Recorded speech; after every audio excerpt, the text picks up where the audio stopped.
Hello and welcome to Focus on Liberia. My name is Sekou Keller, and I'm here today with Dr. Abdoulaye Dukule, and we are discussing the coup in Niger. I know many of you missed me on this platform. It's been a while since I've been here. Edward Amara has been running Roundtable Africa, but today I'm happy to be back and happy to join you again on Roundtable Africa. And today with our guest, Dr. Dukule, we are discussing the coup in Niger. Welcome, Dr. Dukule, and thank you for joining us. Thank you. I'm happy to be here. Yeah. Before we go in very quickly, I have a few slides to share, but I'll ask you the first question, Dr. Dukule. Can you give us a background or what is really happening in Niger? Because it's on the news, every lot of video, misinformation and accurate information out there. Can you give us a background of what's really going on in Niger lately? You can summarize it in 2 sentences. There was a coup last week, of course. The presidential guard, under the leadership of some general called Chani, declared that they have taken over control of the government, and the president was arrested or kept in his house. And then Ecowas, of course, had a meeting and imposed all the sanctions they could imagine, from financial to blockade and all of that.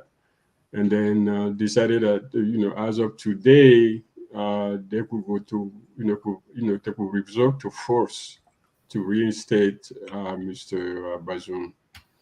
And now there's a standstill, so nobody knows what is happening.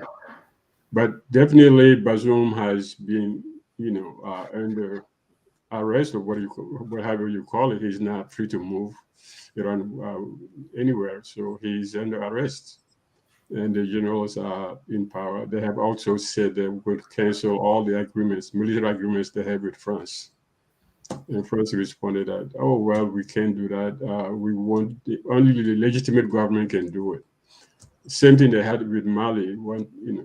So that's Mohamed Bazoum, who was elected 2021.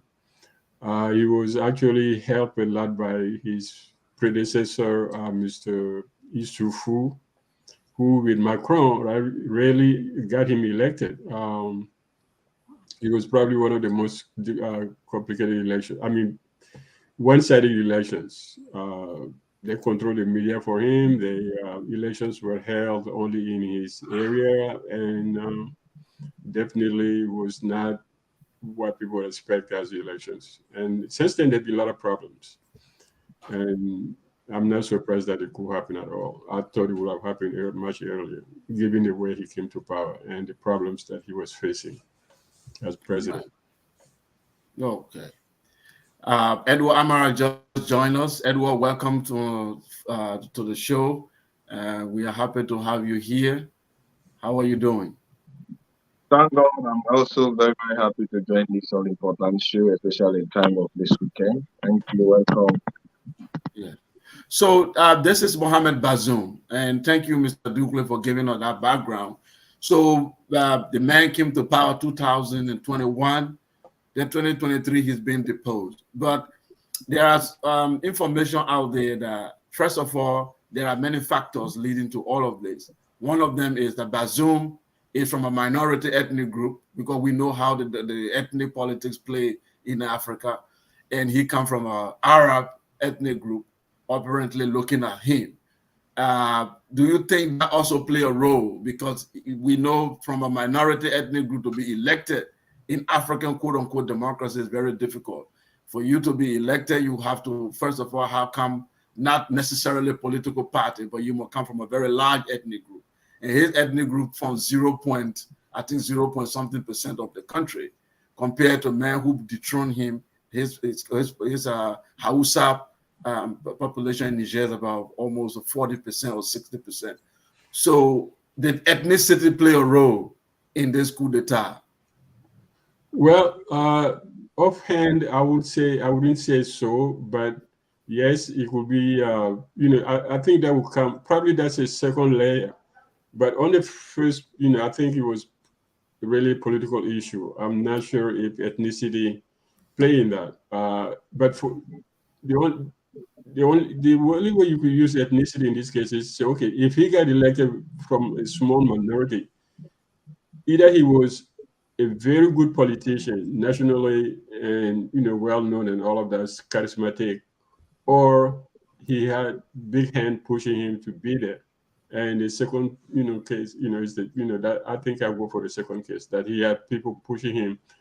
France, his predecessor, whose son actually became the Minister of Petrol under him, Minister of Energy and Petrol under him, his government, and he was the first one to be arrested after the coup d'etat.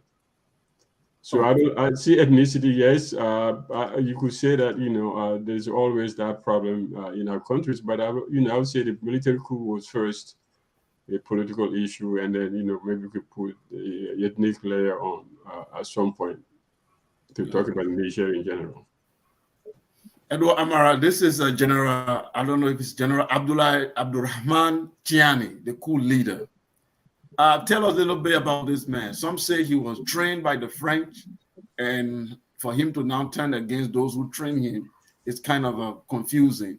What was his military background before now, and how did Tiani find himself to be the head of the presidential guard before overthrowing the president? Very quickly, maybe 2 minutes, if you can give us a background about the general.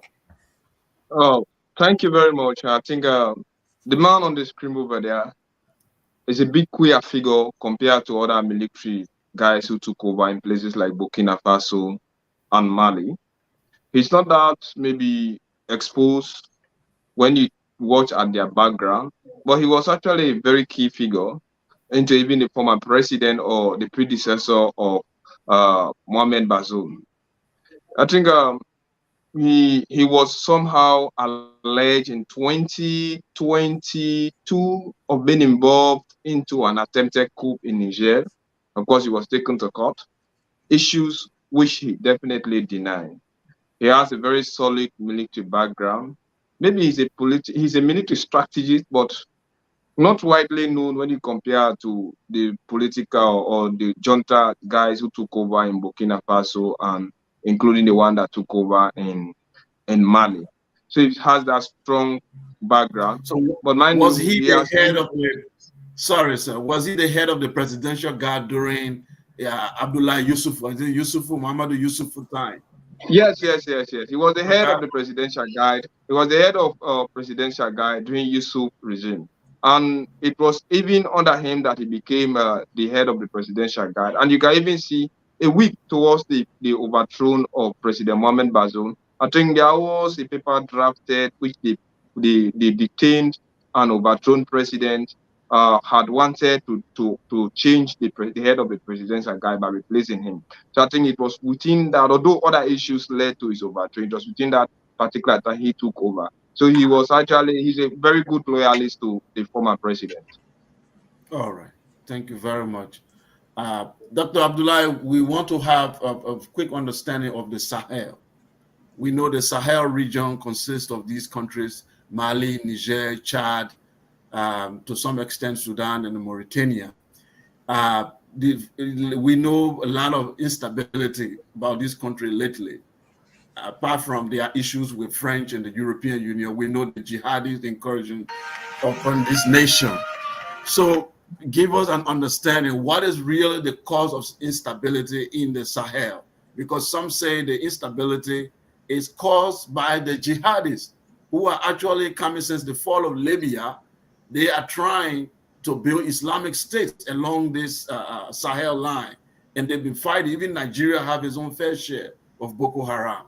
So the Europeans were only called in to help, because we saw Mali calling in France to help when this guy was a few kilometers away from Bamako. So is it the Europeans who are causing the instability, or actually the Islamists are the ones destabilizing this region, sir?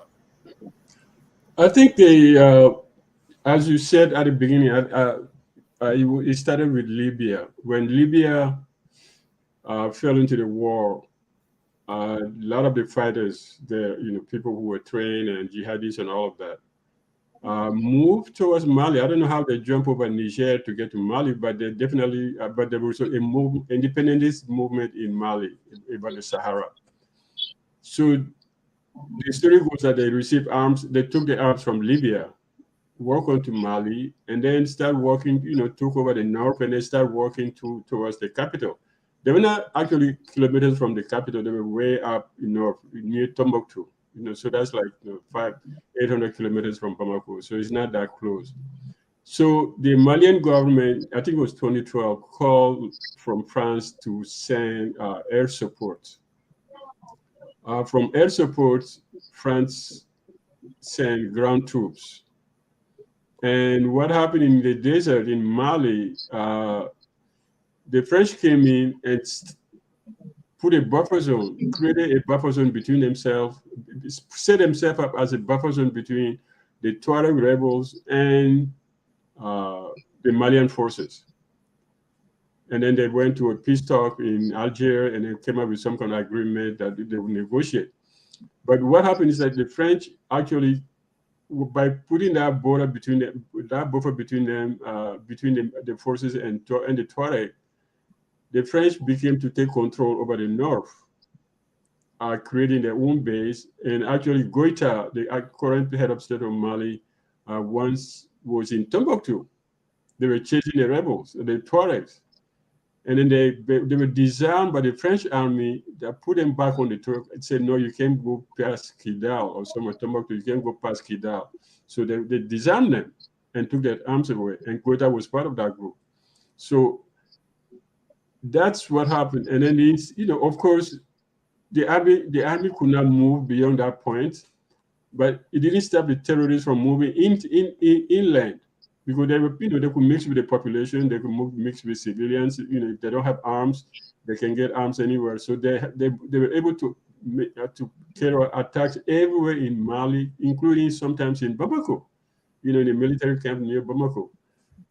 And that's when the military took over and asked that France should move from the Sahara and then let them control it. And I think that's what happened. And then, of course, Burkina Faso followed, and the same scenario happened. And then the troops that were in Mali were sent to Burkina Faso. Burkina Faso kicked them out. And then they left Burkina Faso, went to Niger. I don't know if you remember a few months, a year or two, when they were trying to get into Niger. The roads were blocked in Burkina Faso. They didn't want to let them pass. And they went to Niger. It's the same thing. They had to shoot around to get people out of the road to get the troops out. So that's the problem basically, and the Sahara continue from Mauritania all the way to Sudan, and include also Senegal. Don't forget Senegal and Burkina Faso and northern Nigeria are all part of this instability. So, and then of course the French presence, instead of diminishing the number of attacks and the numbers of rebels, didn't really fight. They were just there to serve as a buffer zone. Macron always talk about France having lost 52 men in 12 years. If you're fighting a war with you have 5,000 men on the ground and you only lost 50, and your enemy is still present, that means you're not really fighting. Right. So Niger has become the same thing, because now Niger, has armies from everywhere in the world, including the U.S. 1,000 men from the U.S. in a big base, a drone base somewhere in the Sahara, and the new uranium mine that France just opened. Yeah. They say it has the size of Paris. So that was a recent. So these are all the problems that are going on. Okay, but here is Mr. Dukule, somebody will argue, or I will argue, that this place here called the Sahel, since they got independence, their inability to maintain their own sovereignty also brought this upon, because it's easy, we will come to the neo-colonial factors. But first of all, these guys, there is some type of failure because this is not the first coup in Niger. This is not the first coup in Burkina Faso. This is not the first coup in Mali. This is not the first coup in Chad. We know Chad too had some coup. So the instability factor in this place, this what I'm trying to, is that really the jihadists who are the ones destabilized, because 80% to 90% of people in this red area here, I put line on, they are Muslims. It's not like there's a religious rivalry. It's in Mali is about 80% Muslim. Mauritania, I would say 90. Niger, I would say 90. Chad. So basically, it's an Islamic community, but they have secular constitution. So is this because of that we are seeing the jihadis encouraging, or these are just bandits? Because sometimes their names in Nigeria, they have so many names. Sometimes they call them bandit, sometimes they call them kidnapper. But these guys, from what we read from Mali, they want to establish an Islamic state. But if everybody there are Muslim already, what can you say is the reason they are trying to destabilize the region? I don't think I don't think it has anything to do with Islam. There was always a territorial dispute in Mali between the Tuaregs or in the south, and in the north and the rest of the country, because they said they only represent 2-3% of the population, but they occupy all the land in the north, and they're just nomad. I think, and that conflict has been going on and off, but it is never blew out of proportion. And in fact, for the up to 2012, Mali was totally in peace, and so were all these countries. There were no jihadis in the Sahara up to 2012 until the fall of Libya. So you cannot dissociate that. You can, and then once people have arms, and the Sahara is a passing zone for a lot of criminals, from drug dealers, human traffickers who try to cross into Europe, and people just fall off the wayside and taking guns and then joining one of the factions. So the instability started in 2012. That you have to accept that. All right. And the fact that they had coup d'etats, Chad had its problem, and then you would talk about the francophone aspect of it. I think that's a problem. It's not just it's not Islam or anything else. You got to think about how the francophone countries manipulate their constitution and create these problems, political problems, and that leads sometimes to coup d'etat. If you look at it, every coup d'etat in West Africa has been carried out in francophone countries. Forget about the Sahara. Right. And all right, Amara. Yeah. Sorry, sir. Thank you. Yeah. Amara, are you there? I'm here. Yeah. Can you add something to what Dr. Dukule said? Because there are different factors. We'll come to he mentioned a lot of factors, like the issue, the instability started 2012 after the fall of Libya contributed to this constitutional issue, it caused the destabilization in the Sahel and other things like corruption, all of that. But people are saying that the main people who are fighting, who are attacking these borders all the time, are presenting themselves as Islamic jihadists. and they are saying we want to establish Islamic State. This is our mission. In Boko Haram, for example, even their name is the secular education is haram. You have the Azawad, you have, or they got their names and they say their own mission is to establish Islamic State. And we see Mali calling the former colonial master to come and help them against their own citizens, taking arms against them to say they want to establish Islamic State. So I'm asking, do you think the Islamic extremism is also a contributing factor to the destabilization in the Sahel? It's the major contributing factor. Okay. Let's watch at the Sahel. You watch like places like Mali, you watch at Burkina Faso, Niger, Chad, the Sudan. Who are the dominant people over there? They are the Muslims. And you watch at the mentality of trying to create what a Sharia state, or a state where you have strict rule of Islam law. That is exactly what they intend to create. And you can even tell me that, look at Mali, before this time, we have series of coups that have actually taken place within this area. All comes in the name of Islamic mentality. And those violence movements that are centered are, even in Mali, watch at the area like Tumbutu. You see the tribal rebels, they have been existing there for quite a long time. They have destroyed museums, they have taken them to court and have done everything. So the instability into the Sahel region could be apportioned to other things, but the major factor is that the intention of those jihadist movement wanting to Islamize the area, everything is just like coming. Look, put our friend. France, maybe they are the colonial force or the main colonial power in the Sahel region, but they have different type of mentality. One is a democratic state. Secondly, they believe in other principles. And when you watch at the Sahel, you have people who are dominated with what fanatic Muslim mentality. And when you watch like what happens into Nigeria, you see like Mali, you see like, of course, Burkina Faso may not to be related with anything like maybe a jihadist. It's a kind of jihadist movement, but maybe it's just a spillover because it never started in places like Burkina Faso. Activities in Niger, activities in Chad, the Sudan, and even part of Nigeria are definitely what is affecting Burkina Faso today. When you watch at it all, it's just like Islamic mentality wanting to create an Islamic state where Sharia principles be strictly observed, and people who are a bit, maybe they have graduated from that colonial or strict religious mentality, they want to live into a liberal society. Even when you watch like Niger, of course, you and I have also run shows on issues like this. We categorically stated that as long as coup have taken place into Mali, could have taken place into Burkina Faso, and in places like Chad and Sudan. So Benin and Niger are definitely not safe. Even with Benin will definitely fall prey. Benin, even when you watch at the current president, Benin is not safe because you're having juntas who are leading, who are junta regime into Burkina Faso, a junta regime is into Mali, a junta regime is into Chad, and a junta regime is into Sudan. So do you think that when you watch at Niger, of course, Port Novo is definitely, they are also very worried, they know anything definitely can happen. So as long as you have those guys who are around there, although they use like political instability, jihadist movement, maybe poor management of the economy, and the government inability to stop those jihadist movements are the main reason why they normally take over. But what is the cause of the jihadist movement? Is their intention to create a kind of Sharia state, which of course, those who are actually leading look like President Bazoum.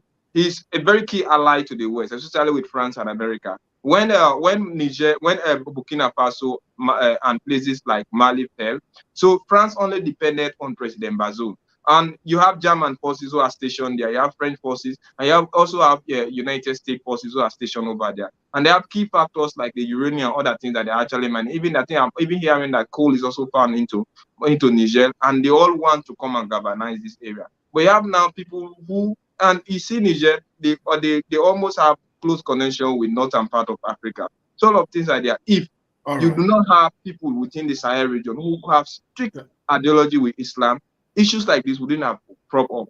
But everything about it is cycle around maybe Sharia principles. Thank you, Amara. Mr. Dukule, I share Amara's view that we will also call a spade a spade. The Islamic Jihad is really an issue that we will not avoid. It's not an attack on the religion itself, but there is an extreme ideology that is parading in the Sahel that if we don't stand up to it, it might destabilize the entire region. Even right now, these countries that are sending out the French, sending out the British, they end up calling in another Russians to help them. So the reality is they have a problem. And that problem is a very fundamentalist ideology that is coming out of that place. We know Libya open the corridor for them to come in, but the issue is they do exist, and they are using Islamic fundamentalist ideology to recruit people to cause destabilization in this part of West Africa. Don't you also agree that that is a problem? You can answer that with this other question.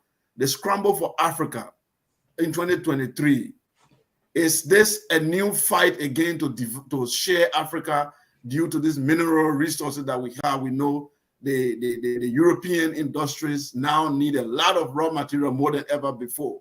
Are they now trying again what they've done centuries ago? Is it what we see again trying to repeat as they try to establish military bases around? Is it to steal our natural resources again? I think that's two questions for you. No, okay, the first question, I don't disagree with the fact that, it started with the jihadists. I said at the beginning, these guys came from Libya, and we all know all this movement, say they pay allegiance to the Islamic states. From the beginning, we know that. We heard about the ACME in the Sahara, the Niger movement for justice, who is also fighting in Niger. There's no doubt about it. But, when you keep calling them jihadists, the problem is you dilute the problem into religion. I'm saying these are states that were attacked by a group of, people who... Niger, the movement for justice in Niger says they're fighting for control, to get part of the mineral resources they're taking from the Sahara. In Mali, these guys came, they wanted to create Islamic State. They wanted to take the northern part of Mali and turn it into an Islamic State. And then it turned into everything but creation of Islamic State. And the movement was penetrated by, ACME, was penetrated by drug dealers, was penetrated by human traffickers using the Sahara to cross drugs into Europe and, human trafficking. And everybody is doing something different. And the state themselves, when they, when Mali, we remember the story of the 49 soldiers from Ivory Coast, and we learned that Senegal, the president of Senegal's brother, was making money renting services to contingents in Mali. So people have different interests, but I'm saying it started off with the jihadis coming from Libya, and then it blew up into something different and went to different countries. Because now everybody has guns. I call them terrorists. We call them jihadis because we put emphasis on the Islam factor. But when people attack other countries in the world, they call them terrorists. But we try to really, put into religion framework and say that, it's a religion. It's not religion. These are guys who just want to control the resources. They want to take the country because there's no reason to establish a religious state in a country that is 90% Muslim. Why you want to do that? And for the second, the scramble for Africa has never stopped. When you say is it a repeat of what happened 200 years ago? I say, it has never stopped. When you say neo-colonialism, that pretend that there was a different kind of colonialism. It's the same colonialism. It's never stopped. It has not changed. It's changed. It morphed into something different. It morphed into bureaucratic paperwork and all of that. But it's still the same continuum from the time it started in Berlin. We have some kind of independence, but what kind of independence you have when you don't control your natural resources? If you control them, you don't know what to do with them without somebody buying them from you. So therefore, that scramble that started has never stopped. It just takes different forms as we go. Wow. Amara, the doctor said that the scramble for Africa has never stopped. But I'm a little bit disturbed that we've come a long way after independence. We've built universities, we have intellectuals. We've not been able to control our own natural resources and process our own raw material and build industry. Liberia still export iron ore raw from the ground and taken out. still exporting rubber. There's no factory for tires. Ivory Coast still exporting cocoa and coffee to help Europeans drink tea and relax. And there's no chocolate farm. What do you think is really responsible? Because now we cannot say we don't have educated people. We cannot say we don't have intellectuals. We cannot say we don't have universities. Where is the problem that African natural resources attract the rest of the world and they take it away and leave the African people hungry? Who do we blame this time? Is it ourselves? Is it our leadership? What do we blame? But our leadership is part of us. If I may say a few things before you go into Amara. And I think we took independence. I mean, Africa became independent or was given independence. But the structural nature of colonialism has not changed. What we did is like, look at this. The colonial powers left Africa to take charge of things that they were doing, pay the civil administration, take care of the hospitals, education. African nations are taking care of that. But at the same time, they never took control of education, of the natural resources. So the economy is still the colonial economy. That has not changed. So all you have political independence, but that is meaningless in our societies of today when you don't have control of the resources. So we never fought the economic independence. We fought for political independence, and that has created a political class that depends on the exploitation of those minerals, those natural resources to just stay in power. So we have never really questioned or changed the nature of the colonial economy. That's where we are. And that's why I'm saying the scramble has never stopped, because we never stopped giving what we have for free. Right. Amara, up to you. We're replacing Russians now with the Europeans. I understand the strategic move of some of these military leaders, but all of them come for interest. We hear in Central Africa, the Wagner group, they are mining. They have mining areas where they are taking natural resources. So we hear also that the U.S. have one of its largest drone base in Niger, that they are stationed there. All these countries coming. Are they coming again for our natural resources? Because Dr. Abdoulaye said it has not even stopped. It's just a continuum. We are the one who imagine that it has stopped and resumed, but in reality, it has just changed form. So even with these military guys who are now pro-Russian and other one, do you think we are actually having a perfect understanding of what is going on to stop the exploitation of the continent, or we don't have the right leadership yet? Well, thank you very much. I think the right leadership, no. And let's watch at Africa's situation. Then you watch like Asia. We have backward countries into Asia. They are now independent. You watch like Hong Kong, Malaysia, China, and others. These are all third world countries. Look at the step where they have taken today. Look at India. Although India, because of its vast population whatsoever, but they have made certain striving to development. Unfortunately, when you watch at Africa, we fought for both political and economic independence. But just after the formation of OAU, that is the Organization of African Unity, or those now it is AU, those who were actually patriots, those who were real pan-Africanists of Africa, who never wanted any connection or nexus with our colonial master to be still felt into the continent of Africa, they were severe into our leadership. They organized coup against them. All these things were a subversive act, well manipulated, well orchestrated by our colonial masters. Because they knew very well, if you come with somebody who is positively and politically radical, who knows the exact strength of how a Western Europe mentality or how the Western policy strive against, they had wanted not to have any connection. Look at the life of Kwame Nkrumah. You see the like of this fellow Thomas Sankara. You think like Kenneth Kaunda and others. Even this latest man whom I used to love very well, this guy, the former leader of Tanzania. His name John Magufuli. Yeah, John Magufuli. See, watch out those people. They actually came with pure heart. They were actually leaders with the African mentality. They had wanted not to have any connection with the white because they were well educated into Europe. When they came back, they inherited our leadership. But when Europe or our colonial masters realized this, what they did, they carefully planted coup against them, and those guys were ousted out of power. And those they employ, they are rogues, they are thieves. And those who they employ now, they never decided to severe or cut tails with Europe.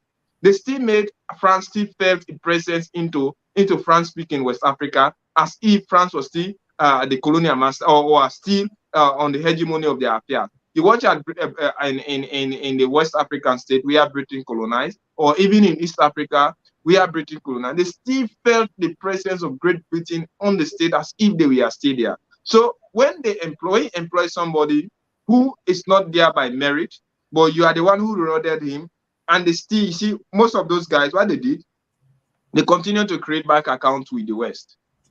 Most of what is stole from Africa, we are deposited into the West. So that nexus or that connection still continue. We fought for political and economic independence, but those who have the real ideology to ensure that Europe or our colonial masters should not have anything to do with the leadership into Africa, those colonial masters fought against them, and they took them out of power, and they employ people who will still continue to serve them. That is why when France is now seated into Europe, still control the French-speaking West African capital, and they almost, if they do not back any leadership over there, trust me, you can be there today. You go. Even when Blaise Compaoré took a long time into Burkina Faso, what do you think? He was having the backing of France, the like of Abricos, whatsoever thing. So this was the actual act. And when you see the current strength on the system in the country, it is not like they actually have us at heart. Yeah. Because Europe, when you see France, or let me just say, you think about China, Russia, and the USA, their current presence on the continent, it's not that they have any good intention for Africa. Rather, they only have interest into the natural resources. If it were a good intention, they would have been fed into all other countries. But it's only few countries where they think that there are natural resources into those countries, that if one power is controlling that particular country, you can easily get access to the natural resources and continue to be your capital. And the use of it, they were only being used like puppets. So these are some of the things. And no matter what you see, this new colonial factor into Africa, they are not here to even help us develop our economy. You see what China is doing? Most of the loan China is giving to Africa, those loans are crippling our economy. They are definitely not helping us. And they come with substandard development. And it is just like exploitation. And our leaders who are on the continent, they cannot sever their relationship with those guys because they know exactly the type of investment that they have done back into their countries. So immediately you say no, they will tell you then we are going to freeze our capital. So this thing, even when you see like Russia, what do you think? Russia, and in fact, my only fear is that why is ECOWAS insisting that if President Bazoum cannot be released today? Right. We'll come to that. There will be a question on Bazoum and ECOWAS after this slide. But I want you to answer this quickly in 1 minute before I go to the Abdoulaye. There's neo-colonial factor here. We see the hypocrisy of the West over this entire Niger issue. First of all, these are people who are attacking Russia for attacking Ukraine. They say, Russia invaded a sovereign nation. It's a problem. So now we see their interest because these people that came to power did not have their interest at heart or appears not to be pro-Western. They are now pressurizing Nigeria to invade Niger, another sovereign nation, the double standard of the West. So it is always about their interest to take natural resources. Once that interest is under attack, they are willing to break every international law and norm. So I want you to speak to why is it that 2023 African leaders do not still understand this double standard of the West and this game that is being played, that it is about natural resources to make sure that we never industrialize, and they're willing to do everything to make sure we don't industrialize. And why is it that our leadership do not understand this? Is it on purpose? Is it ignorance? Why is it that they are not still aware of this hypocrisy? This is where I'm really concerned. But definitely they are aware. It's something on purpose. They are definitely aware. That is because most of our leaders in Africa are rogues. They have carefully corrupted our continent. and they have done huge investment into the West. And they know exactly what it takes if you go against your overlord. It is like I am not qualified, and you have sent me to operate a certain office. If I fail to obey to your dictates, you may end up to create problem for me or ask me to leave the office. Those African leaders, there is no African leader who have come or who is currently leading our countries that doesn't know the double standard of the West. But it is because they are also coming with double standard on the continent. They have corrupted our continent. Which African leader has corrupted or corrupted our continent or the economy of his or our own country and have done that investment into his country? No, where do they go with the investment? It is into the West, and most of the time to our colonial masters. And they know that if they cannot continue serving the colonial masters, anything that happens, that you may decide to leave tomorrow, in fact, they will be the very people to expose your ill gains into those countries. And immediately they expose, they will seize almost everything. In fact, when you watch, there is no African leader who takes over a particular country that does not have strong connection with the Western world. And anything that they took from our country, they will continue investing in it. So sometimes they even come, they know exactly that if you agree to this particular principle, it is our country that you are crippling. But they know what it takes to go against your colonial master. If those guys we are only invested into Africa, and they are not even connected with what happens into the West, anything that they have done, it is not connected to the West. They would have gone against them. But their life investment is to Europe, not in Africa. Thank you. So how do you expect them to go against us? So it's a purpose thing. They know exactly what they are doing. They are playing double standard role in Africa, and they know that the West is playing double standard role. It's just a matter of negotiation. They know what they take away from them.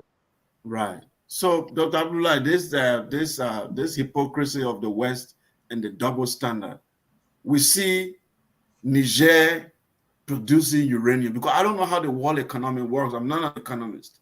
We see a country producing a very valuable mineral called uranium, which has a lot of benefit. So they make nuclear fuel out of this. It power all the nuclear power plant in France, which help them get electricity. Then the country that produces this substance does not have electricity. And this World Bank, IMF economy, I don't know how it is structured.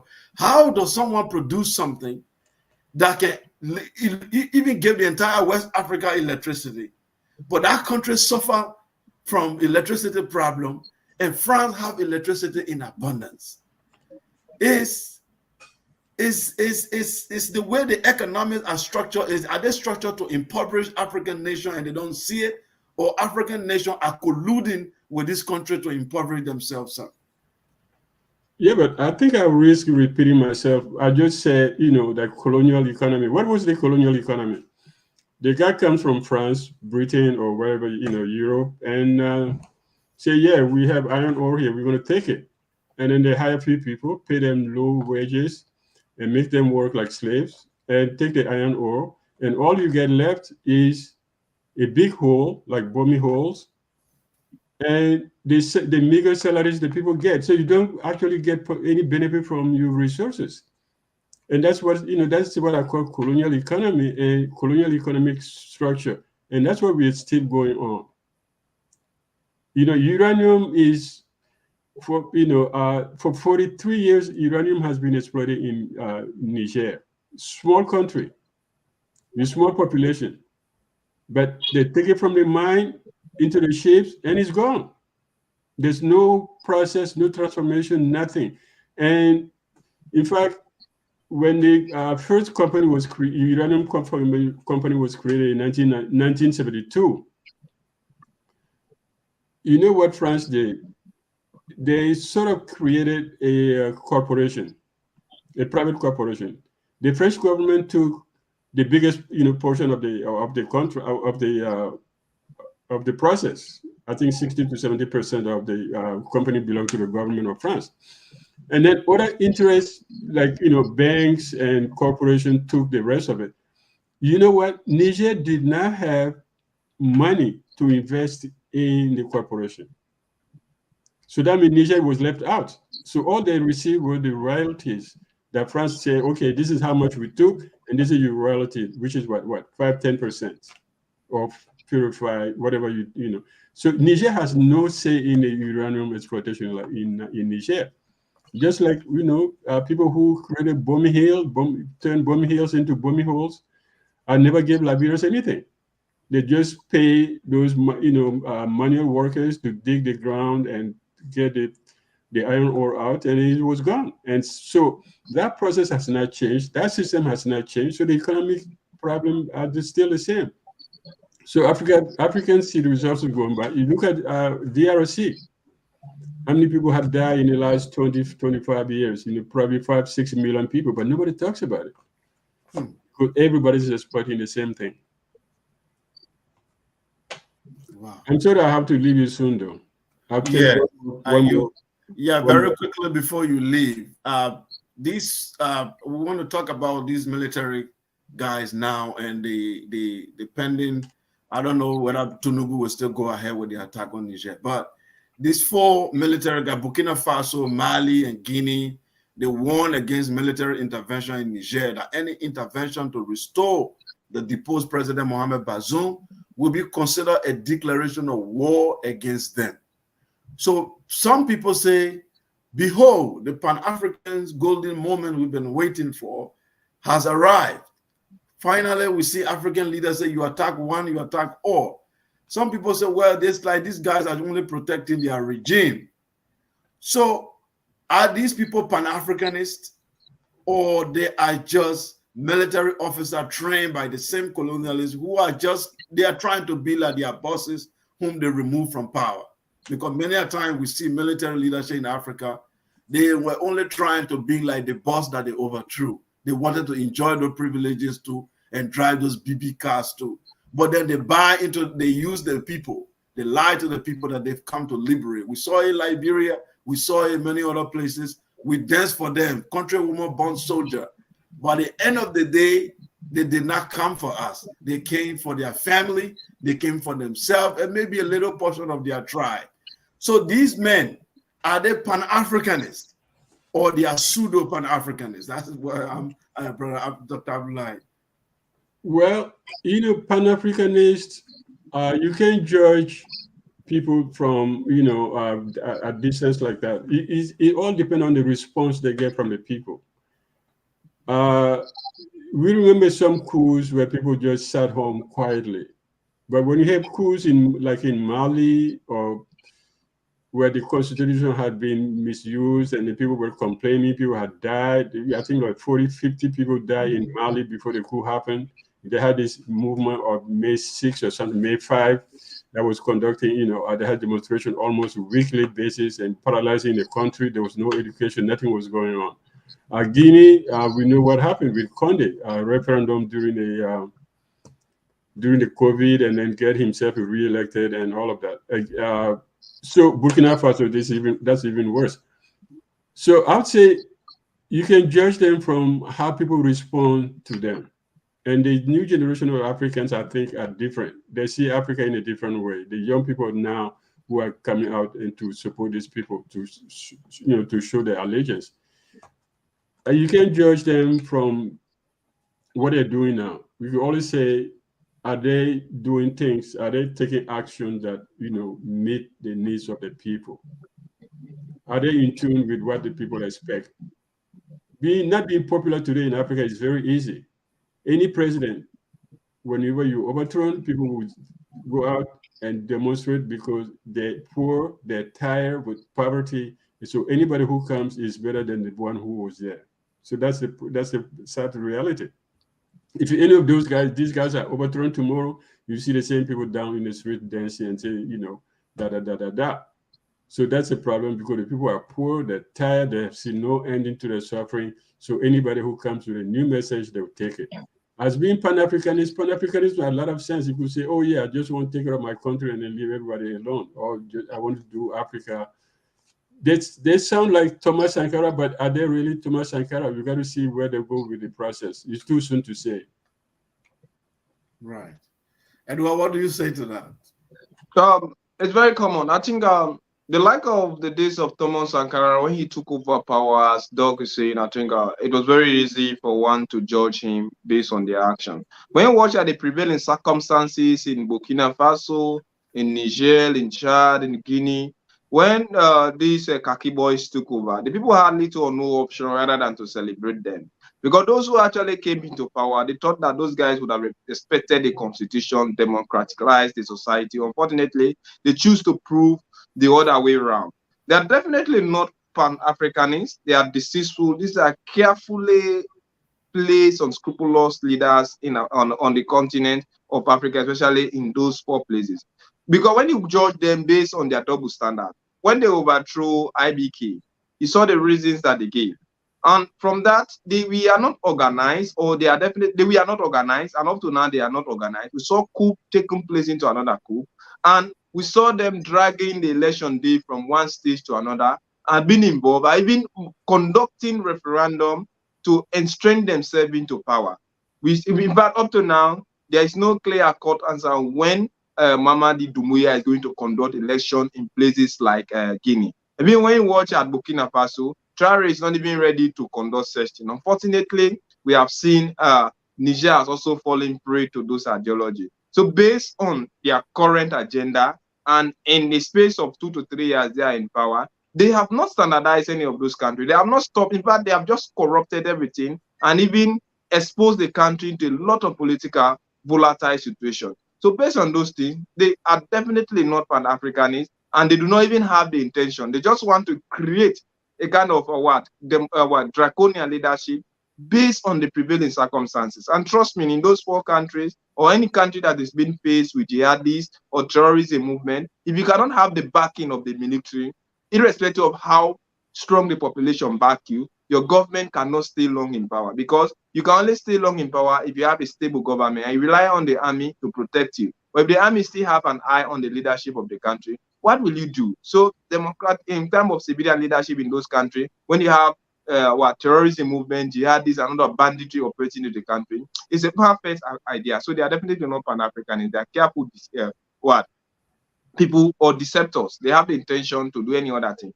And based on those things, I think everybody in the Sahel is definitely worried. Yeah, me too. I am very skeptical calling them pan-Africanists.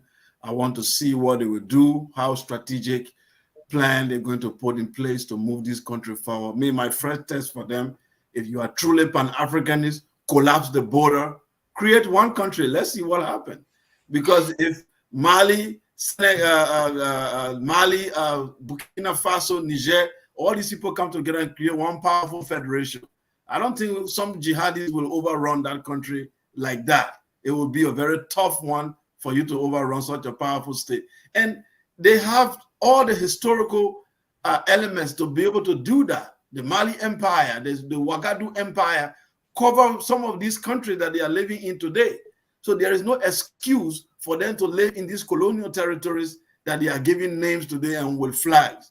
If they are serious with the pan-Africanism, I say collapse the border, let's create a federal, powerful United States of Africa, and let's see how we can move the people out of poverty.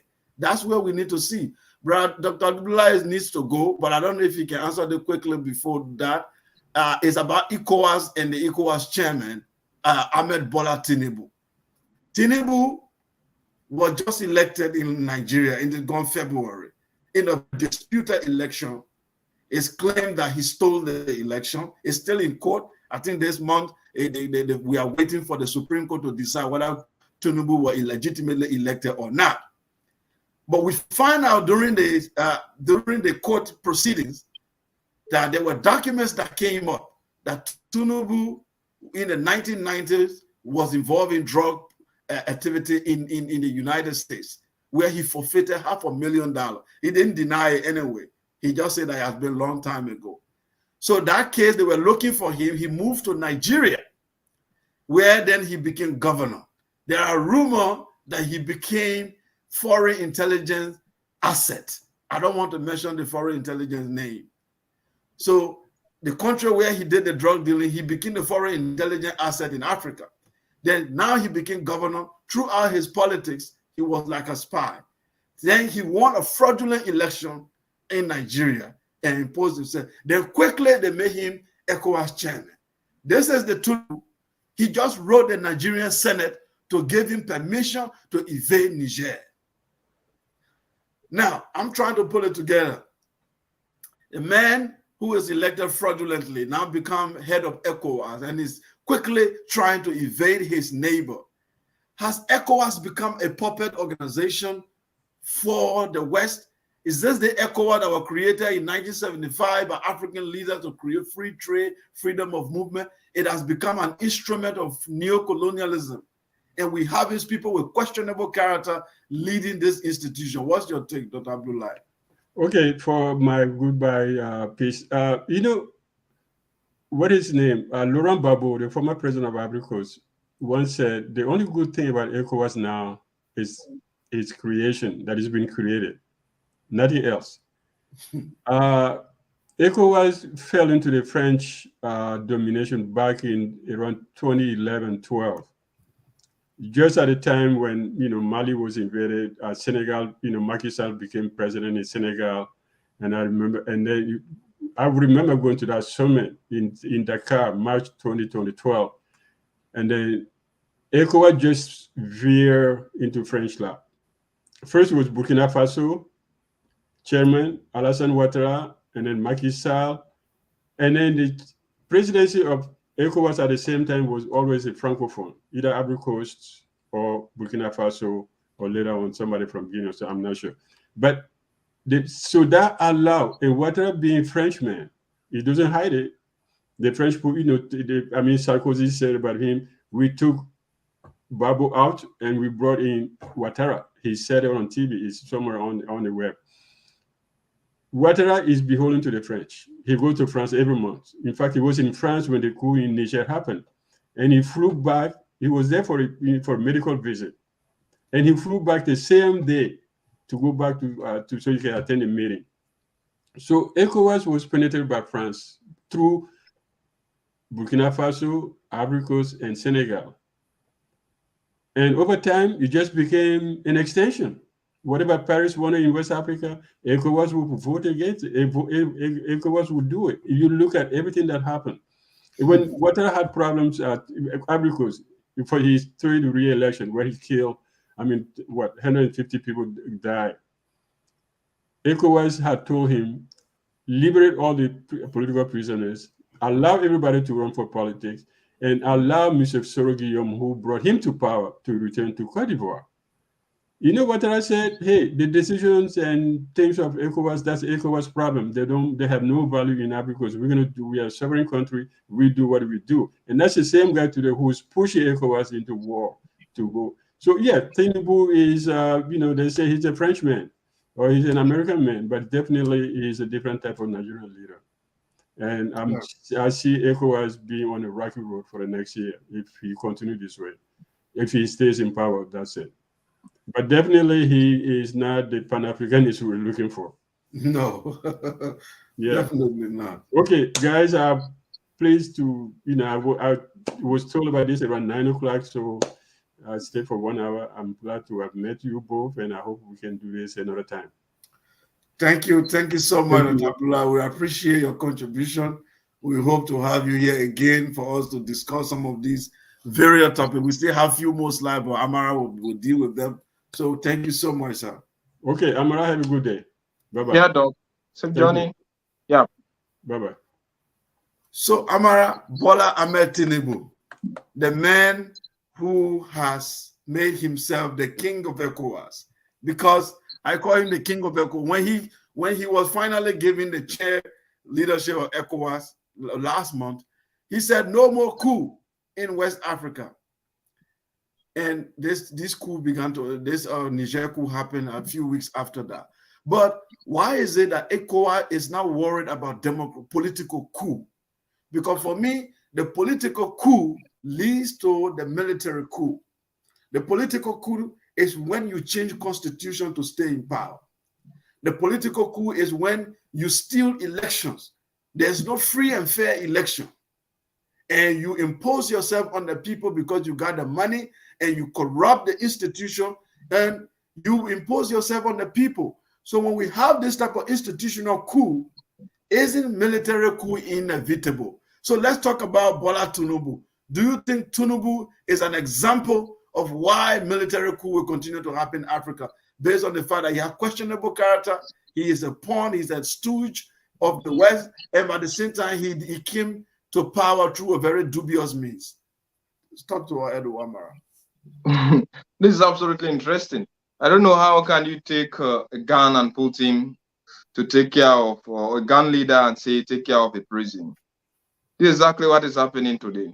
And when you watch Bola Ahmed Tinubu, he's a misplaced leader. We all know his political background, how he has ill-gotten wealth, and even the current election that he won. We all know how he came to power. I think it got most Nigerians devastated. It was a dastardly, maybe, attack on the democracy of Nigeria. And everything that happened, it happened because it was a well-planned act to ostracize the like of Peter Obi and Alhaji Atiku Abubakar out of power. And those things are achieved. When you watch Bola Ahmed Tinubu, of course, I even watching at his pragmatic behavior with the intention of wanting to invade Niger, as if it's a personal vendetta. Because this same Bola Ahmed Tinubu, Asiwaju Bola Ahmed Tinubu, he was detained in Nigeria by Sani Abacha regime. And he has that personal hatred for the military guys. And he knows exactly, that was why when he took over, the first thing that he said the issue of military takeover into power must come to an end. And his leadership will not pamper any project like that. Of course, he's being elected to a one-year chairmanship of Ecowas. But when you watch all his, because even he knows about himself, mind you, before ever he could be inaugurated into office, it was widely rumored into Nigeria that people known and unknown have the intention to take over power. And the military also have the intention maybe to take over the leadership into Nigeria, because people have the intention to call for all out protests into the country. And it resulted into him even going to camp himself into the military camp and trying to make certain swift changes. And he could not even station over there. He went in places like Britain, he was in France, and also in Saudi Arabia, trying to remote control things. He was not that safe, not that he only went in, out to protect himself, but it was like protection for head at the same time, wanting to see how those things can be. When he got himself fortified, he came back. And when he came back, he knows exactly what he went through, or how he went through the hand of the military. So you have that particular personal hatred. We all know, even when you watch at Nigeria, I don't know, but I don't even think the leadership into Nigeria has even opposed him taking what? Personal, maybe enforcing Ecowas to make an assault on Niger. Because they know, when you watch at Niger is share border connection with, or it share boundaries with Nigeria. And in fact, like in the Niger Delta, most of those Niger Deltas are staying today in Niger because of the jihadist movement over there. They're into Niger. You have millions of Nigerians into Niger, and they know that. So everybody is just a bit skeptical. He's not the type of leader. He's not a pan-Africanist. He's not a patriot. He has used the society of Nigeria to enrich himself where he is today. Of course, he's a well-political godfather for the APC party. He's an orator. He knows how to get himself into power. But these are not the type of leaders that can easily start. When you cross-check his background, you will know that he's enforcing those things to protect himself, but not that he's that patriot. Honestly speaking, he's not that patriot. If he had a patriot, he wouldn't have even contested for election into Nigeria. And he would have even considered that the election was somehow rigged. But even after all of those results were out, he was still saying that in fact there was nothing happening to Nigeria. Definitely. Yes. Sorry for that slide. I was just moved forward quickly. Okay. We were on Tinubu. Yes, for me, honestly, that's why elections have consequences. And people should know that leadership should be something that Africa need to take very serious. People with questionable characters should not come and find themselves into power. There are a few things about Tinubu based on this electoral tribunal I've been following. Number one, they find out that nobody knows Tinubu's age. He submitted different documents at different time with different age. Secondly, nobody knows what school he went to in Nigeria. There is no classmate. Nobody remember him or ever going to any school in Nigeria. Like all the presidential candidates and all the politicians could say, oh, I went to this school, this is my classmate. And he grew up in the country. Nobody knows who he went to school with. He presented a certificate from Chicago University that he attended university in Chicago, but the gender on that certificate is female. And it doesn't say Bola Ahmed Tinubu, it just say A Tinubu on the certificate. And Tinubu is a female name in the Yoruba, among the Yoruba people. So he have a certificate with the gender on a female. So all of these things, the man has so many questionable character, and they made him president. And now he's trying to evade Niger. And the reason he's just taking instruction from this Western country, I think it's one of the reasons because he lacks legitimacy. It's not legitimate in the country. So he think by evading Niger, he will kind of somehow legitimize himself in the country, and the military will be focused on the war and let him to rule in peacefully. But I think it's counterproductive. If the war starts in Niger and it becomes a disaster, the military might remove him too. That's what I'm looking at. But what I read yesterday is that the Senate, the northern senators in Nigeria rejected his request because, like you said, they share border with Niger, most of these countries in the north, Sokoto, Borno, and Bauchi, I think other places. So all of them, they said, look, we can't do this because our people are across the border as well. So they rejected his request. So hopefully, whether he will find another means to do it, we don't know. But for now, the Senate has rejected his request. So Ecowas, Edward Amara, do you see Ecowas surviving in the next 2 or 3 decades? Or do you think the way the League of Nations failed before they created the United Nations, do you think ECOWAS has overstayed and it's now time to scrap this organization because it's a toothless bulldog? It has been infiltrated. It now serves foreign interests. It have no reason to be governing West African affairs. Do you think it's time to scrap ECOWAS and create something else? Absolutely. But unfortunately, it will not go. ECOWAS has overstayed its welcome, and it has not produced the desired results that Africa needed. This is why there is no good product of it on the continent. But those ECOWAS is benefiting are the one coming into power. Therefore, as long as the organization is serving like a toothless bulldog that back but does not bite, and because its failure to back will lead them to stay into power, so they will still continue to maintain the organization.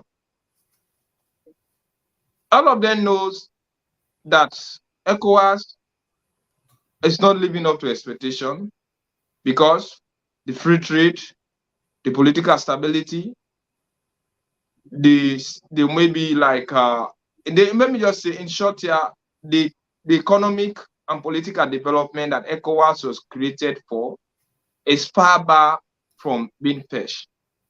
But those leaders who are in power, they know exactly that with the existence of a toothless bulldog like ECOWAS, who cannot do anything on its own, because they all know how they came into power, and they know that if they allow one head to rule for a particular condition, another head to rule, they will still continue to protect themselves. So the leadership of ECOWAS look like Bola Ahmed Tinubu. How do you think and feel that he can be pronounced as a Democrat? How do you think and feel that he, as a person, can become a pan-Africanist when his hands are soaked with ill-gotten wealth from Nigeria? And even the time, ECOWAS also support democratic elections. It supports free and fair elections. Did Bola Ahmed Tinubu come into power and under a free and fair election system? No. Did he manipulate the system to find himself into power? Exactly, yes. Will he hold the democratic principle of ECOWAS? No. Will he oppose any other leader who will come into power as a person? No. But will he support the failure of leadership? In fact, let me tell you, in the Constitution, there is a mandate into the Constitution that empower the military to seize power whenever a country is at a chaotic point, when a political leadership has failed the people and things are going out of hand. It is the responsibility of the military to seize power, organize election, and turn it into the hands of civilians, like what happened into Egypt, like what happened into places like Mali. They actually step in with right thing, but what they would have done is to organize an election and turn back the power into the hands of a civilian. It is not actually wrong for the military to step in the name of political stability whenever things are about to go out of hand. But when you see the like of Bola Ahmed Tinubu, who is even scary, he knows that he's not being protected because he knows how he gained the leadership of Nigeria. He will never support any radical change of government, because if those things continue to happen, even his own leadership would be affected at the end of the day. ECOWAS will not go. It will be there for time, except if we have a radical change of certain regime into Africa, and those who do not sympathize with their corrupt way of staying into power can come in. ECOWAS is like OAU or AU now. Look the like of, when you see the continent, some leaders are on the continent who have been in power 20 or 30 years, and AU is protecting them. So even when they want to leave, they will still have their successors planted into power. And their successor, we know that by them who are staying into power, they have to get a convivial, if not a friendly relationship with AU. So they will never stand against any leadership of AU. And they know that even if AU say anything, it will not be compelling on them, because AU is definitely a two-legged bulldog that backboard does not bite. Their back is worse than their bite anyway. So that is exactly what is happening. The type of leadership that is coming on the continent will always continue to make ECOWAS to be in existence, although it will not serve the purpose that it was created for. When they have people who oppose the mentality of ECOWAS, the four leadership into Guinea, the one into Burkina Faso, the current one into Niger, and that into Mali. What do you think? They are opposing ECOWAS. They do not even want to know anything about ECOWAS. But we do not want such leadership. We want leaders who will be democratically elected and yet tend to oppose ECOWAS. I will support them genuinely. But you cannot have a military regime who took over and say, when the military regime, if the military regime took over and still handed over power to a civilian regime, then you can support their ideology. But the manner in which they install themselves into power and the intention they have to oppose ECOWAS, we tell you that they are also up to no good, honestly speaking. Right. So one thing I've been, a question I have in my mind, I don't know if you've read the ECOWAS charter, because I've never read all of it really. Is there any clause that give them permission to invade another country? Because I believe what I've read is non-interference in other countries' domestic affairs. But we saw them trying to attack Gambia, where Yahya Jammeh tried to overturn the election result. Senegal almost deployed army to Gambia, and fortunately, Ellen Johnson Sirleaf was in charge at that time. They did some push. Even Alpha Conde, who is now deposed, was one of those who led a diplomatic arrangement at that time to make Jammeh to leave. Now, we see them wanting to attack Niger. Do they have any clause in the ECOWAS charter that will give them permission to go and reinstate a president when the president is removed? Or they were just trying to create something that did not, illegality? They were just trying to do something that is illegal. What do you think, Amara? No, it is not actually illegal. Because when you watch at their Security Council, they are there to ensure that they support democratically elected government. But each and every country has its own sovereignty. So it's something that is a bit relative. But the issue in Niger, definitely ECOWAS does not have the right to invade Niger.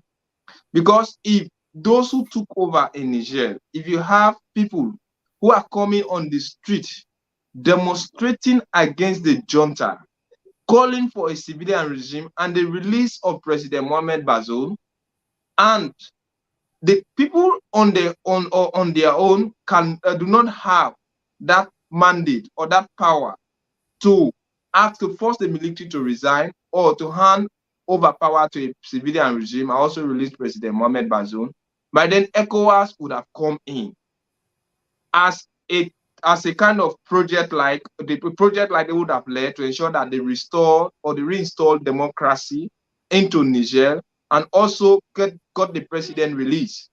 But this situation is definitely not like what happened into Mali. It is not like what happened when you see, it is not like, in fact, in Mali, people who are demonstrating against President IBK, it was then that the military stepped in and they took over power. But when this particular coup happened into Mali, we saw people demonstrating in favor of the military. What happened into Guinea? People demonstrating in favor of the same junta. Into Burkina Faso, people demonstrating. So meaning the people are satisfied with the leadership. Why should ECOWAS invade? When the military took over in Niger, we saw people demonstrating, even burning down the ruling party house. Why should ECOWAS invade the country? No, under that circumstances, they do not definitely have, because Niger, as I'm concerned, Niger is at peace. People are going on their normal business. It is at peace since the coup d'etat that happened on Wednesday. Nobody have had a gunshot into Niger. Nobody have been reportedly killed by the military. And there are no civilians on the street demonstrating against the military regime. So why should ECOWAS go and foment trouble where there is no trouble? Because the problem here, like we saw ECOMO in Liberia and Sierra Leone, those ones were on peacekeeping mission. Exactly. They have the Black Bureau and the Blue Bureau. The Black Bureau is like they are going to enforce peace. The Blue Bureau, they are only there as peacekeepers.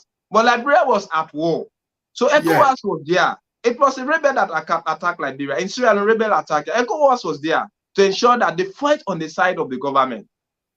But who is the government here? It's the people. And is the people demonstrating? Is there anybody demonstrating? No, nobody. The people are not demonstrating against.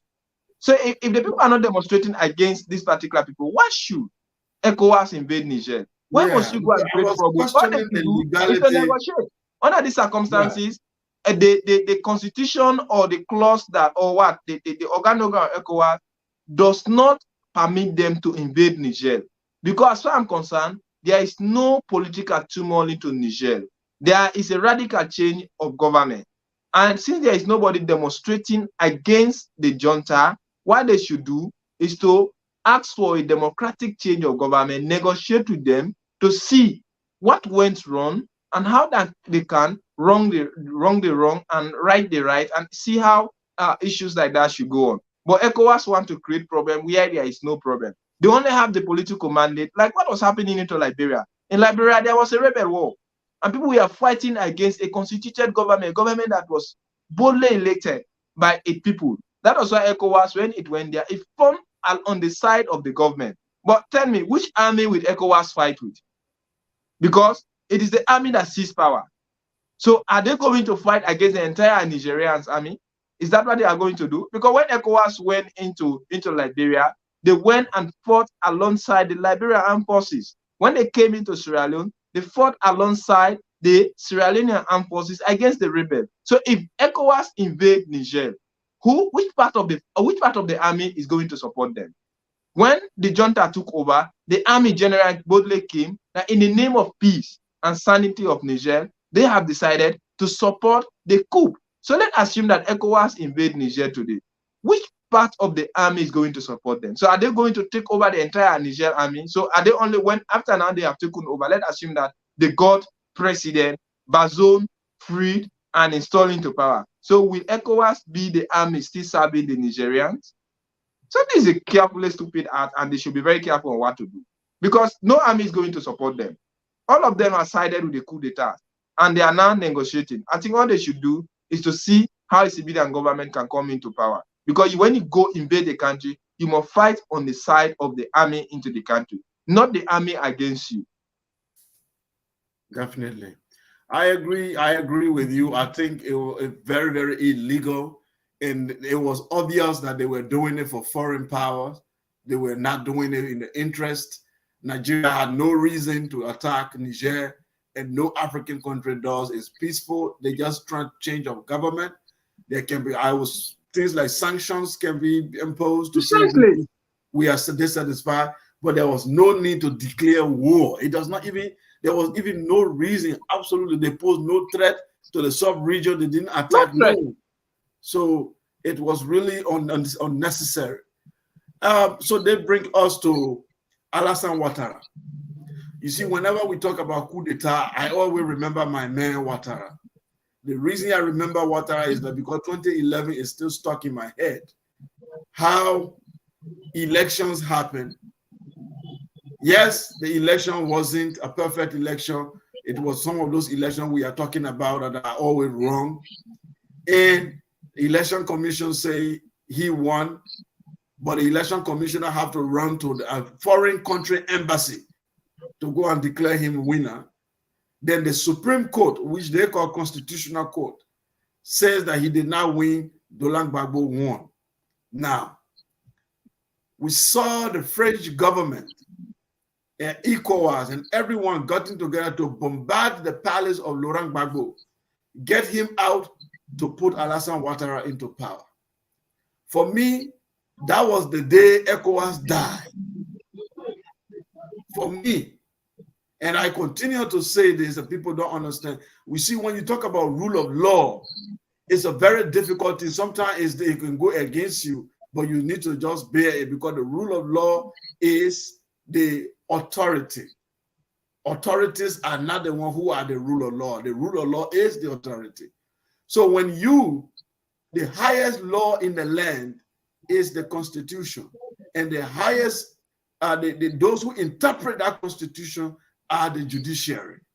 In a democracy, there is what they call the share of power between the three branches of government. So the judiciary are the one who are allowed to interpret the Constitution. So when the judiciary come out and say, you did not win the election, even if you don't like it, you can appeal, but that judgment becomes binding. We saw it when it happened in the US in the 90s with Al Gore and George Bush. It was the Supreme Court that decided who would be president. So why is it in Africa in 2011, the Supreme Court was denied that authority and Alassane Ouattara was forced into office through a political coup? 2015, he finished his tenure. He changed the Constitution to continue on the third term. Now, this is the same man who is passing around in Ecowas, speaking for democracy, talking about rule of law, talking about coup d'etat.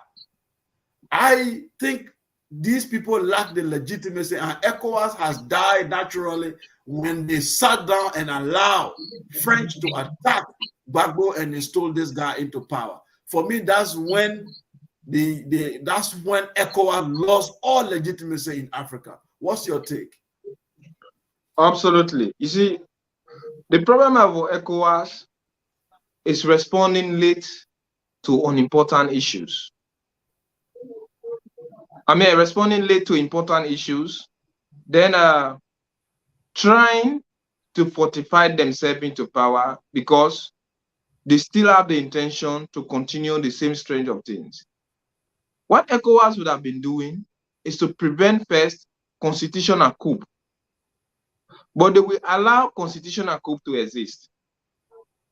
Even ECOWAS, they tell you that it is wrong to violate the constitution because you came into power through a well-written constitution that clearly gives you your own time of reference.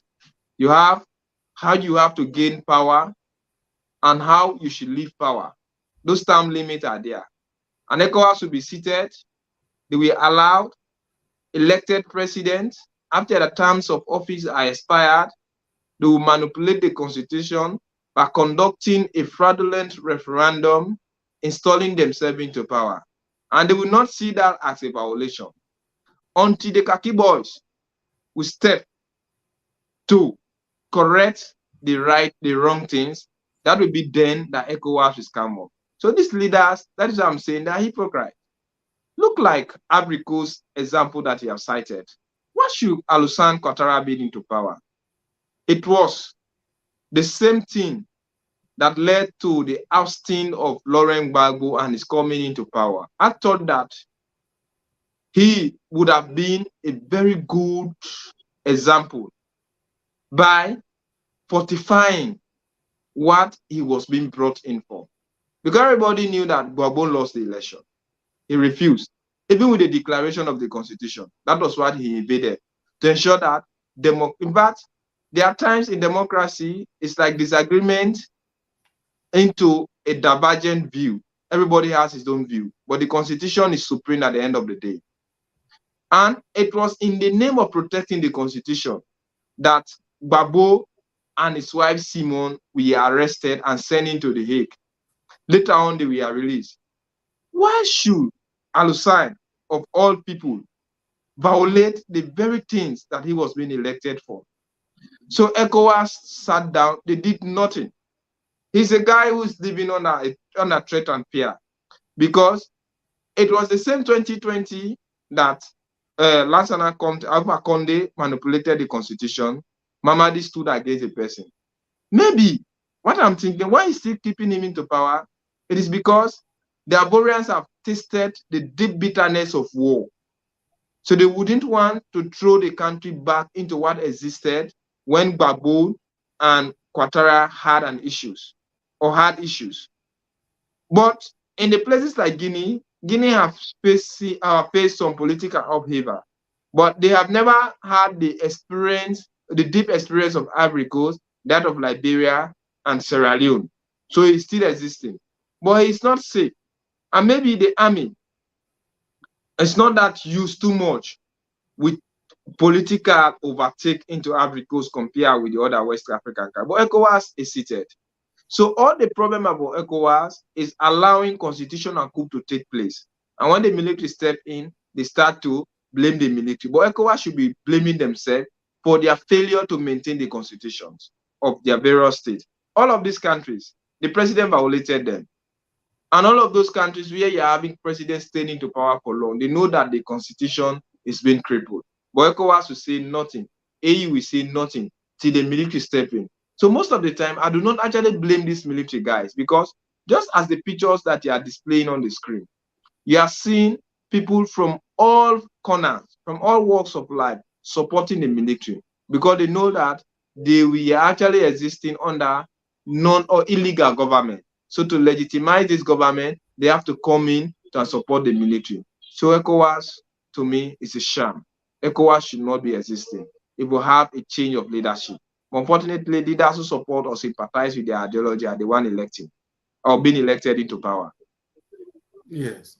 So another topic here is the issue. There's, when you go on social media, some people consider what's happening as a revolution, like the Arab Spring. They say the African Sahel Spring or the West African Spring. So I tell them, well, this is military revolution. It's different from the people's revolution. Even though we see the people on the street celebrating this, some of the banners say "Abat la France, vive le CNSP," down with France and long live the military junta, adieu la France, or goodbye to France, and all of that. But Amara, whenever some things we observe in Africa is whenever the people are prepared for revolution, the military intervene and do the revolution for them, but then the military ending up seizing the revolution or strangulate the revolution. Let's take how they call it Sudan as an example. The Sudanese people staged a very good revolution that will have set a precedent and continue around sub-Saharan Africa. They removed Bashir through their demonstration, but while they were about to succeed to get Umar Bashir out, the military came in and did the job. What happened after that? They strangulated the revolution. They wanted to stay in power. That led to civil war. We know all over West Africa, the people are tired. The poverty, the bad governance, the lack of rule of law, and all of the impunity, nepotism, everything that is wrong with governance and leadership is being displayed in Africa. The people are getting to a point where they will rise and take over this continent. But I see that whenever the people anger is about to pile up, the soldiers they understand the sentiment of the people because they got families. They watch social media, they come home. So they buy into the sentiment of the people and they do coup d'etat. And when they do this coup, they end up destroying the revolution because the people will now celebrate them for bringing the change. But at the end of the day, they make themselves to be the very change. And the people go back again to square one. We take Liberia, for example, in the 80s, which is very long time ago, but still is a good example. So the ruling elite were ruling Liberia since 1847, and they didn't want to relinquish power, and they created a very wicked class system where they were benefiting, very 1% of them. So we have a military coup of Samuel Kayando.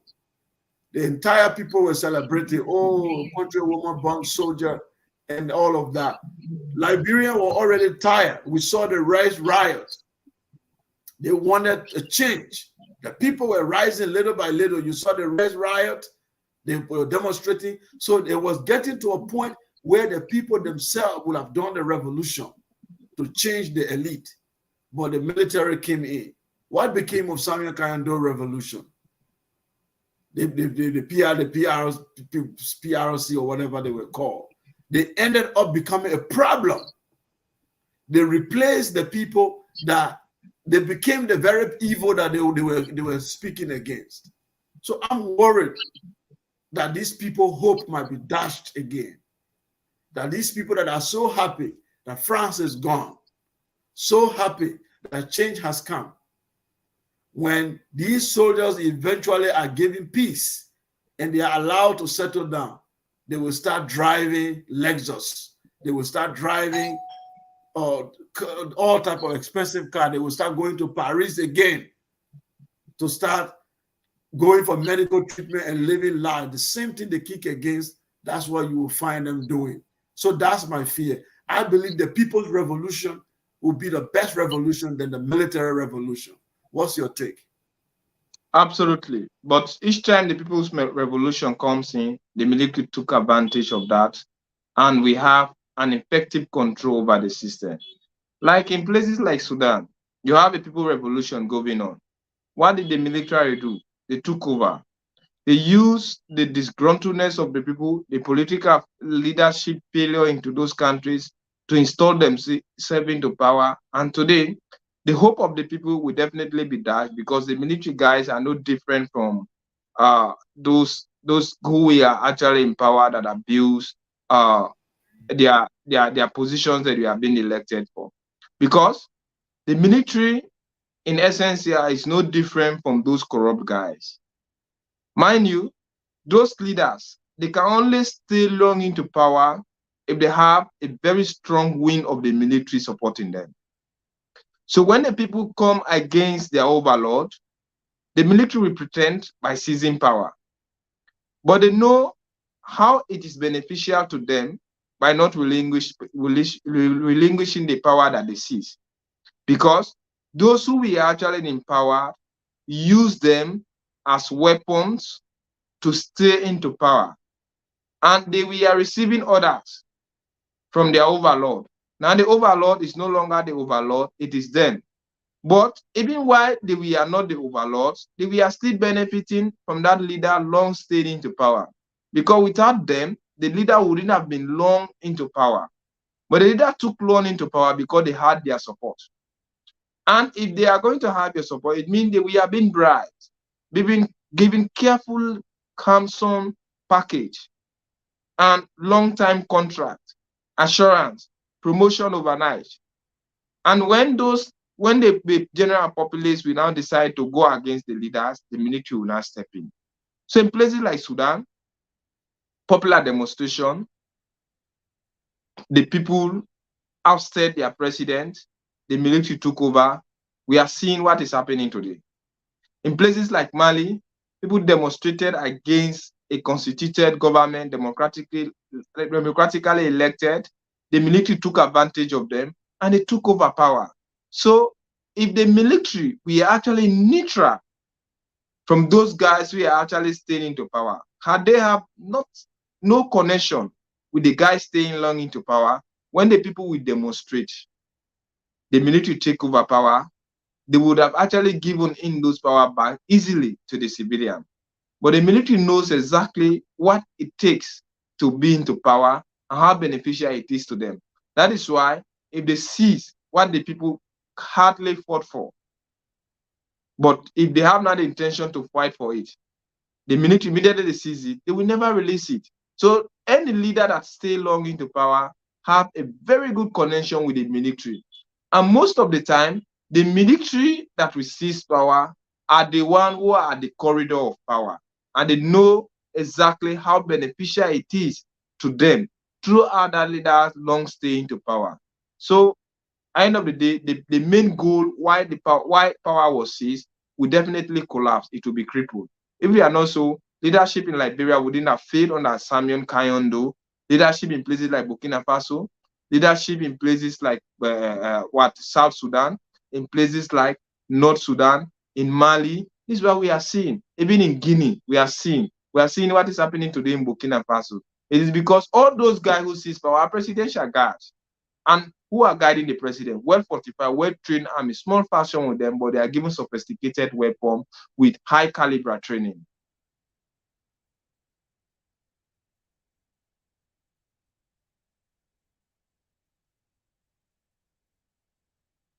That's why, definitely, for me, I feel like the military should have still neutral, support the people revolution, as long as they are not trying to kill the people. They are not sent by the politician to shoot the people on the street. But if they refrain, support the people to do their demonstration, a lot of revolution will succeed in Africa. The people themselves will overthrow the corrupt elite class and replace them with revolutionary leaders. So for me, I wait until that to be seen. I believe the true pan-Africanism and the true revolution of African people should be brought about by African people themselves. The poor people, the masses, the downtrodden, those who have been forgotten on the street. The day that all of them come together and rise up, put aside the tribe. The tribe does not have special price in the market. Your tribe doesn't buy bread differently. You know, they don't go to different school. Your tribe, it's not an ID card that you have that once your tribe will allow you to go to the more expensive hospital.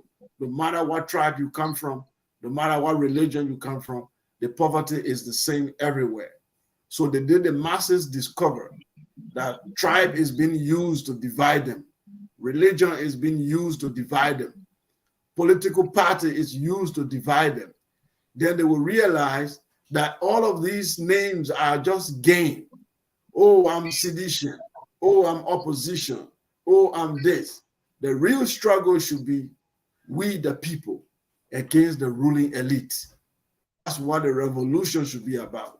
So the day the revolution, if the people become conscious of this type of revolution, the same way they take the street to celebrate the army, if they take the street like that and say, let the corrupt elites be gone, that's the day Africa will change. Because then the people will come together and select their leaders. They will choose revolutionary among themselves and elect them into office. And the revolutionary will do a lot of constitutional change, and they will realize that they were given true, pure mandate from the people, a mandate that they cannot afford to betray, a mandate that was gained by the people from the street. So they will move cautiously, they will be able to respect the people, and they will be able to implement the social contract which they sign with the people. But for now, what we have a military taking over our revolution, and we come on the street to celebrate them, and they end up frustrating us. And I hope that these military guys will see Africa differently this time. They will see that the people are tired. They will see that the people are fed up with the poverty, and they will really come to their rescue and create something better for them so that we don't go back again to square one. Because we'll be seeing this type of pseudo revolution where the people come out, then the military take over, then the military take you back again to square one to start all over again. So I hope that's not what we are witnessing again in 2023. With that, Amara, I would like you to have your closing comment so that we can say goodbye for today. I think it was a good show. Yeah, thank you very much. My closing comment will be based on Niger. Well, I don't think President Asiwaju Bola Ahmed Tinubu launching a military mission against the leadership in Niger will definitely solve the current political problem into Niger. Rather, it will escalate tension, especially within the Sahel region, considering the fact that Nigeria is also definitely not safe. It is fighting jihadists. It is fighting ISWAP, that is the Islamic State of West Africa. It has IPOP. It has banditry movement. And it is not even politically stable. So Nigeria, not like in the days when they invaded Liberia, when they helped to bring peace into Liberia and Sierra Leone. These are far countries which do not even share a border. For now, Nigeria has its own political problems. And the little resources that it has not even been able to effectively spend it on combating its own political insurrection. So how can it extend such conflict across the border? And you also have Nigerians who are living in Niger. That can lead to a kind of brutal killing between the two countries. And Ecowas should also understand that the Sahel is definitely not safe. Unfortunately, the junta regime in Burkina Faso and Mali are threatening to consider this as an attack on themselves or against their own country, because they know if they succeed into Niger, the next thing Ecowas will turn now will be against Burkina Faso and also against Mali. So they would want to create a tension. So I think and I feel that Bola Ahmed Tinubu, in his own wisdom as the leader of West Africa, should not use that particular stage of invading. And I know the West is behind this because they want to prevent Russia having further strong steps into Niger. The uranium is there, and there is also coal being discovered into the country. And they know continuous political instability into the sub-region will end up to benefit the West, including Russia, including the United States, including England and France, but it definitely not benefit Africa. And Bola Ahmed Tinubu should think about his brothers and sisters who are living in Niger as refugees and should not take this particular step. It will really be a political miscalculation and it will end up to create huge problem on the continent. Thank you. Good night. Thank you very much, Edward Amara. Always with a very powerful presentation and analysis. Thank you very much. I also second that motion. We kick against any type of military intervention in Niger, and we support the people of Niger for their aspiration for freedom. We support the people of Niger for their self-determination. We support the people of Niger to break loose from neo-colonialism of France and their fight against Islamic jihadis coming from the Sahel. We support them. And we kick against any type of military intervention from corrupt Ecowas, Ecowas of Europe, Ecowas of NATO, Ecowas of France. We don't support any type of military intervention. We think Ecowas should clean up its own house. Ecowas should do away with political coup. Ecowas should fight against terrorist regimes. Ecowas should fight against corruption. Ecowas should fight against illegal presidents that are all over the place. ECOWAS should fight against drug trafficking. ECOWAS should fight against bad economic deals with Europe that is impoverishing our people. ECOWAS should fight against the things that will bring our countries backward. We support the people of Niger to stand for their own sovereignty. With that, we say thank you and see you again.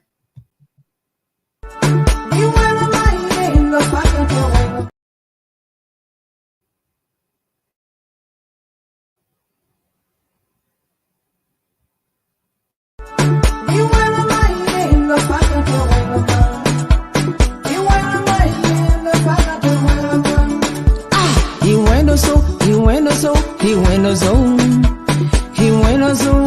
lo vacante bueno zo. He bueno zo, he bueno zo, he bueno zo. He bueno zo, lo vacante bueno zo. He bueno zo, he bueno zo, he bueno zo. He bueno zo, lo vacante bueno zo.